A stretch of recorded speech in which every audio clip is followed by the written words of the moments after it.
Halo adik-adik, apa kabarnya hari ini? Udah siap belum untuk belajar?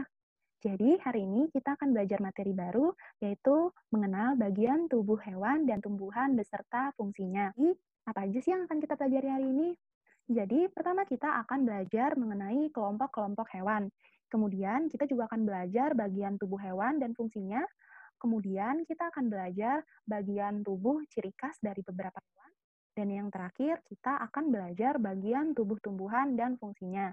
Tapi sebelumnya, pertanyaan pertama, teman-teman tahu nggak sih ada berapa macam makhluk hidup dan apa aja yang dimaksud dengan makhluk hidup?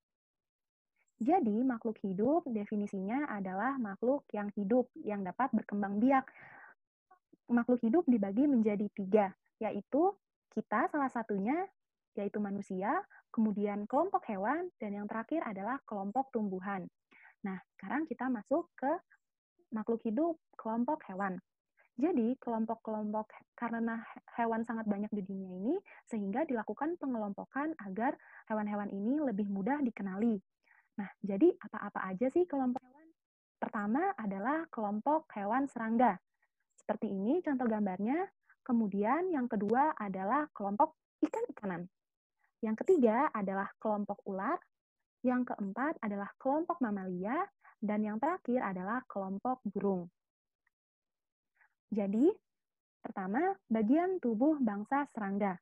Kita perhatikan gambar yang ada dua gambar, yaitu pertama adalah gambar kupu-kupu dan yang kedua adalah gambar kecoa. Kupu-kupu dan kecoa termasuk dalam golongan serangga. Jenis serangga biasanya mempunyai 6 kaki. Nah, sekarang kita identifikasi bersama ya bagian tubuh dari kupu-kupu dan kecoa. Kita mulai dari kupu-kupu. Ternyata kupu-kupu memiliki bagian tubuh yang terdiri dari mulut, kepala, dan juga sayap. Sedangkan kecoa terdiri dari kepala, mata, sayap, dan juga kaki. Nah, kalau dari dua gambar yang ada, ternyata serangga memiliki sayap ya, dan juga memang serangga bisa terbang. Coba, kalian bisa kasih contoh lain nggak serangga yang bisa terbang? Betul sekali, contohnya seperti lebah dan juga tawon. Tapi ada juga loh serangga yang nggak punya sayap. Ada yang tahu? Yap, betul, yaitu semut. Semut walaupun tidak memiliki sayap, juga tetap termaksud dalam bangsa serangga. Jangan lupa ya, semut adalah serangga. Selanjutnya, kita belajar bagian tubuh ikan. Ikan merupakan binatang yang hidup berjalan dengan sirip dan ekor. Sirip berfungsi untuk berenang, sedangkan ekor berfungsi untuk berbelok ketika ikan-ikan sedang berenang. Nah, di sini sudah ada dua gambar contoh ikan. Yang pertama adalah ikan gurami dengan bagian tubuhnya yang terdiri dari mulut, mata, sisik, sirip depan, dan juga ekor. Sedangkan di bawahnya adalah gambar ikan lele. Ikan lele bagian tubuhnya terdiri dari mulut, sungut, mata, sirip punggung, dan terakhir ekor. Nah, selanjutnya adalah bagian tubuh bangsa ular. Ular berbentuk memanjang. Ular tidak mempunyai kaki, sehingga ular bergerak dengan perut. Ular termaksud binatang berbahaya, karena kalau terkena gigitan ular yang sangat beracun, sangat kesakitan. Nah, untuk bagian tubuh ular terdiri dari mata, lidah, mulut, perut, dan yang terakhir ekor. Nah, selanjutnya adalah bagian tubuh bangsa burung. Setiap burung mempunyai kaki, sayap, dan juga paruh, yang masing-masing fungsinya adalah kaki berguna untuk berjalan, sayap berguna untuk terbang, paruh berguna untuk mematuk ketika mencari makan, serta ekor berguna untuk membantu terbang. Nah, kita identifikasi gambar yang ada. Di sini ada gambar ayam dan juga burung merpati. Kita mulai dari ayam ya. Ternyata ayam memiliki bagian tubuh yang terdiri dari paruh, mata, ekor, sayap, dan terakhir kaki. Sedangkan untuk burung merpati terdiri dari mata, paruh, sayap, ekor, dan terakhir kaki. Nah, selanjutnya adalah bagian tubuh kelompok mamalia. Tapi udah ada yang tahu belum apa artinya mamalia? Jadi adik-adik, mamalia adalah kelompok hewan yang melahirkan. Mamalia biasanya memiliki tubuh yang diselimuti oleh rambut. Rambut ini berguna untuk melindungi diri. Biasanya mamalia juga berkaki 4. Dan juga ia memiliki bagian tubuh khusus yaitu puting susu di perutnya. Kita lihat gambarnya, di sini sudah ada gambar sapi betina dan juga kambing betina. Nah, kita identifikasi ya. Bagian tubuh sapi terdiri dari tanduk badan, telinga, mata, lubang hidung, mulut, puting susu, dan terakhir ekor.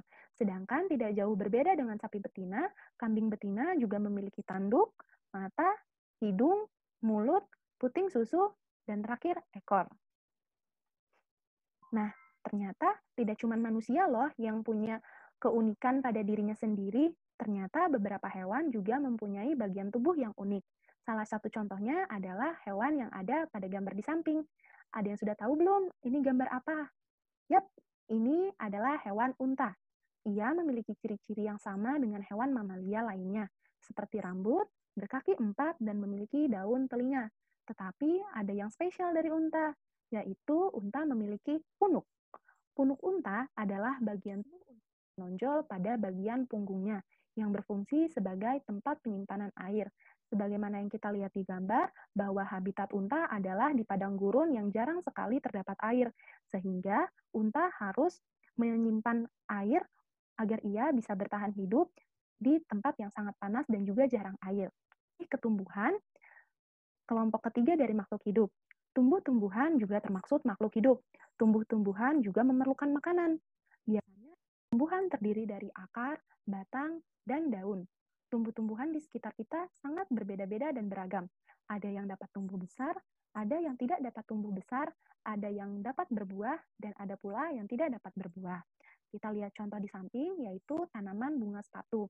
Tanaman bunga sepatu memiliki bagian tubuh yang terdiri dari akar yang berfungsi untuk menyerap air dan zat hara, kemudian batang yang berfungsi menyalurkan air dan zat hara dari akar ke daun, dan yang terakhir daun berfungsi sebagai tempat fotosintesis agar setiap tanaman memiliki bahan makanan. Dan yang terakhir, bunga. Kita lihat contoh lainnya, yaitu pohon mangga. Bagian utama dari pohon mangga terdiri dari batang, daun, dan akar. Kita lihat bahwa pohon mangga bercabang-cabang. Pada cabang terdapat daun ujung cabang yang akan memunculkan bunga. Selanjutnya adalah pohon kelapa. Bagian utama dari pohon kelapa terdiri dari akar, batang, dan daun. Akarnya berada di dalam tanah. Tetapi batang pohon kelapa berbeda dengan batang pohon mangga karena batang pohon kelapa tidak bercabang, serta tangkai daun kelapa menempel pada batang. Gambarnya bisa kita lihat ya. Yang selanjutnya adalah pohon pisang. Bagian utama dari pohon pisang adalah akar, batang, dan daun. Akar berada di dalam tanah dengan utama untuk menyerap air dan zat hara. Kemudian batang pisang yang tidak bercabang, dan juga ciri khas lain dari pohon pisang adalah batang pisang berlapis-lapis dan disebut dengan pelepah. Nah, sekian untuk pelajaran kita hari ini, adik